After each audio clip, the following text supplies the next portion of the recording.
Family کے ساتھ اسلامی محبت کا طریقہ کیا ہے کہ انسان اپنے خاندان میں، اپنی فیملی میں بیوی بچوں کے ساتھ یا بیوی میاں کے ساتھ اور بچوں کے ساتھ کس انداز سے پیش آئے، کون سا اسلامی طریقہ ہے. اب پوائنٹ نمبر 1 یہ ہے کہ اسلام کہتا ہے کہ لوگوں گھر میں بیوی کے ساتھ یا بیوی میاں کے ساتھ یا میاں بیوی ماں باپ بچوں کے ساتھ یا بچے ماں باپ کے ساتھ، اسی طرح وائڈر فیملی ہوگی، پھر چچا ماما، اسی طرح نانا دادا، پھر اسی طرح آپ کا کیا نام ہے نیبرہڈ، اور سب کے ساتھ یہی نسخہ کامیابی کا ایک راستہ ہے. وہ کیا ہے؟ خوش زبانی. کہ انسان اپنی زبان جو ہے نا اس پہ کنٹرول کرے.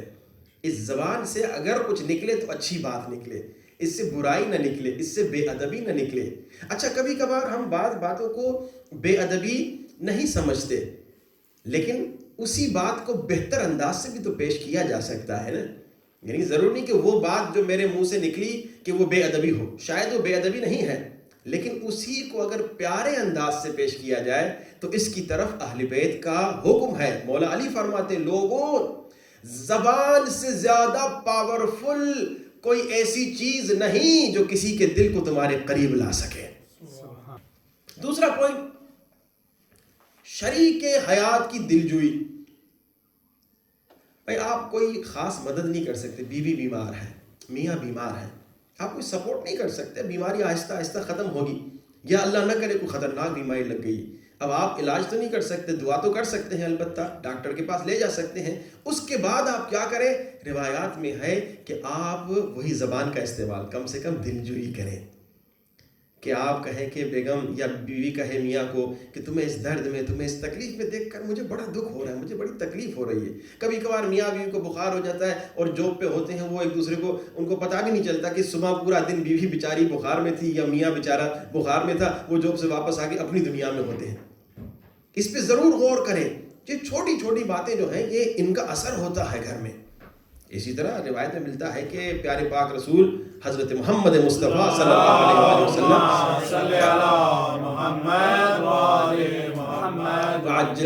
جب حضرت خدیجہ سلام اللہ علیہ بیمار تھیں تو یہی فرماتے تھے کہ اے خدیجہ مجھے بہت دکھ ہو رہا ہے، بہت تکلیف ہو رہی ہے آپ کو اس درد میں دیکھتے ہوئے. اور یہاں پہ بریکٹس میں ایک اور بات کہوں، آج 7 شوال ہے، کل 8 شوال ہے، کہ یہ عجیب 2 نمبری ہے اور ڈبل اسٹینڈرڈ گیمز ہیں کہ بعض لوگ ان کا بڑا دعویٰ ہے کہ ہم ازواج رسول کا احترام کرتے ہیں، رسول کی بیویوں کا احترام کرتے ہیں. لیکن ان سے سوال ہے کہ اگر آپ رسول کی بیگمات کا احترام کرتے ہیں، رسول کی بیویوں کا احترام کرتے ہیں، تو بی بی خدیجہ کا احترام کیوں نہیں کر رہے ہیں؟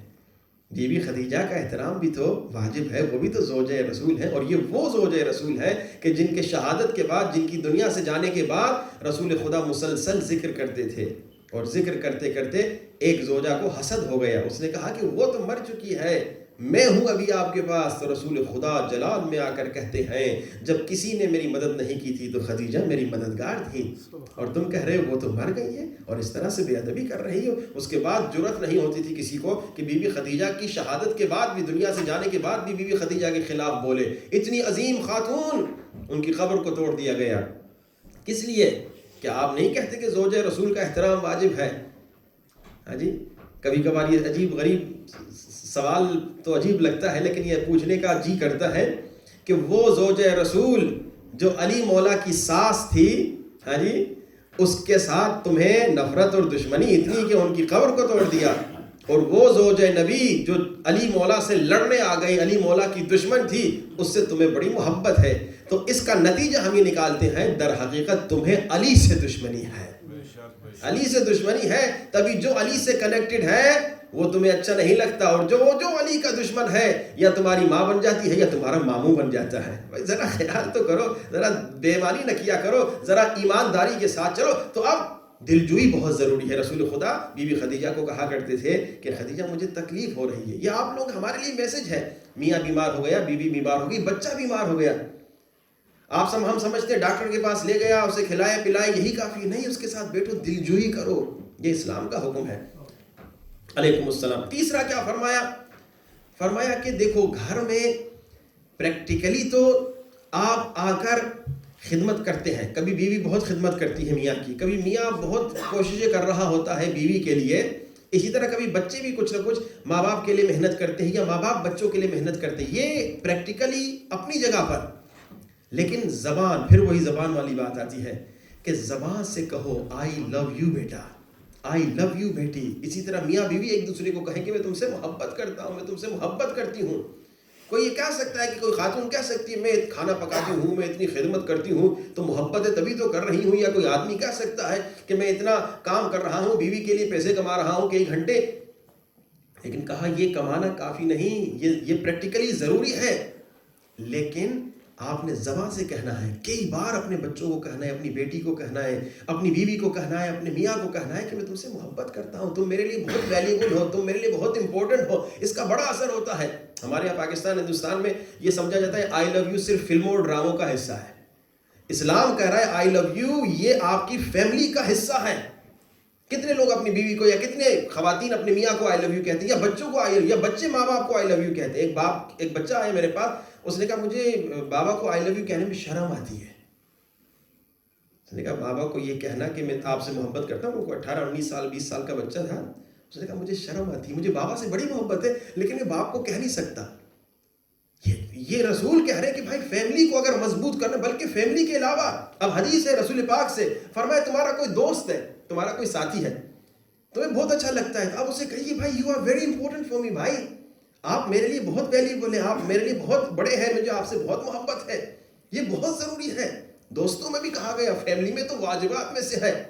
اور رسول حدیث میں فرماتے ہیں کہ اے مرد اگر تم نے بیوی کو آئی لو یو کہا, وہ اس کے دل سے نہیں نکلے گی بات. یہ صادق رسول ہے.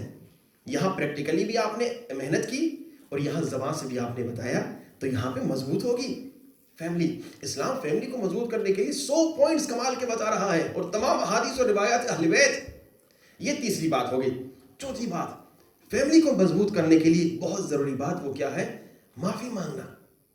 یہ معافی مانگنا, کبھی غرور اور تکبر, یہ گھمنڈ یہ آ جاتا ہے اور انسان کو معافی مانگنے سے روکتا ہے. بھائی اگر مجھ سے غلطی ہو گئی, خطا ہو گئی, فیملی کے باہر بھی فیملی کے اندر تو ضروری ہے انسان معافی مانگے. بھائی مجھ سے معافی مانگنے میں کوئی کمی نہیں ہوگی, معاف کر لیجئے, غلطی ہو گئی. ایک بزرگ عالم دین کا واقعہ ہے کہ بہت بزرگ سفید داڑھی, اور وہ نکل رہے تھے اور اچانک سے انہوں نے مڑ کے کہا کہ بھائی اگر آپ میں سے کسی کی میں نے غیبت کی ہو تو مجھے معاف کیجیے گا. یہ منظر دیکھ کے میں حیران ہو گیا, اتنا بزرگ عالم, سفید داڑھی, مشہور عالم, اور وہ سب سے معافی مانگ کے جا رہے ہیں کہ اگر مجھ سے کوئی غلطی ہو گئی ہو, اگر کوئی آپ کی غیبت ہو گئی ہو غلطی سے, آپ مجھے معاف کیجیے. وہاں سارے لوگ حیران ہو گئے کہ یہ عالم دین کتنا بڑا ہے, کتنے بڑے دل والا ہے. معافی مانگنے سے انسان کوئی ذلیل تھوڑی ہوتا ہے. نہیں میں بیوی سے معافی مانگوں گا تو وہ سر پہ چڑھ جائے گی, یہ میاں سے معافی مانگوں گی تو وہ سر پہ نہیں.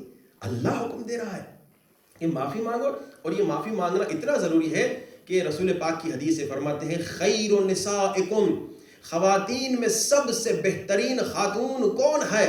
وہ خاتون ہے. بہت ساری صفات کی طرف اشارہ, ان میں سے 2 کی طرف میں اشارہ کروں گا.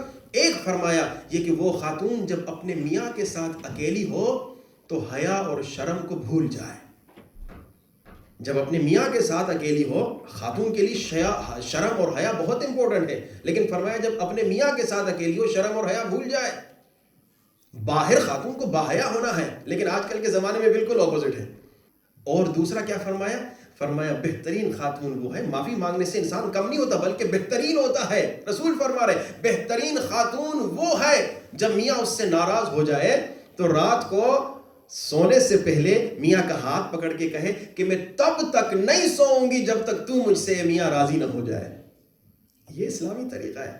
اور اگر کوئی خاتون یا میاں بیوی کا جھگڑا ہو گیا, رات کو ناراض سو گئے, اللہ ناراض ہوتا ہے, فرشتے لعنت کرتے ہیں.